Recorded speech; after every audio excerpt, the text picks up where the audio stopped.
Jake?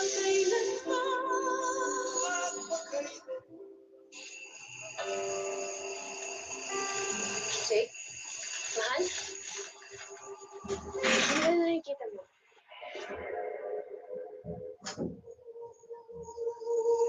Si Alisaya?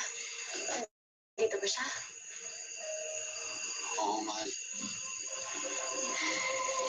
Hanggang bukas ay tatlong mata ko. Tutulungan ko yung mga tulad ni Nanay Celia.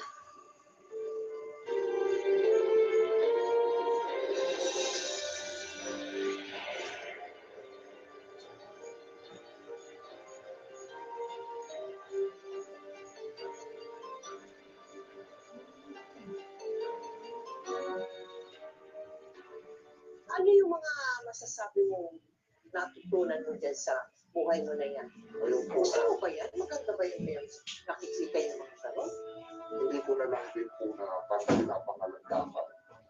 So, ginagamit ko lang siya para makatulong na lang rin kung nangangailangan yung lumalapit. Thank you. Thank you. Iba-ibang paniniwala natin tungkol sa tinatawag na third eye.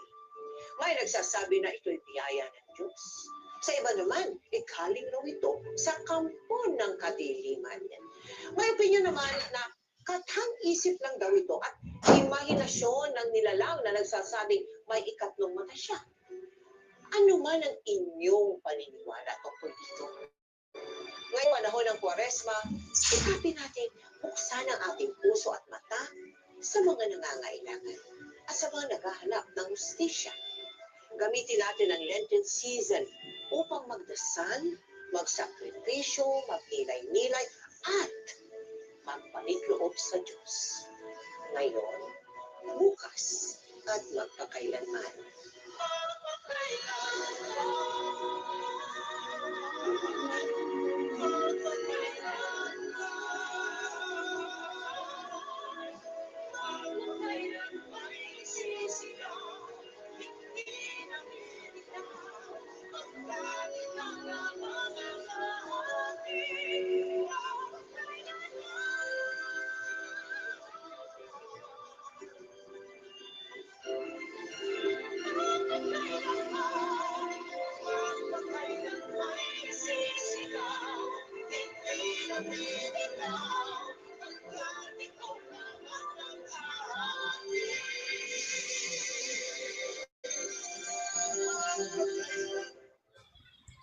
Hello guys, mga ka-MPK, mag-subscribe na sa 3rd anniversary ng Magpakailanman Entertainment.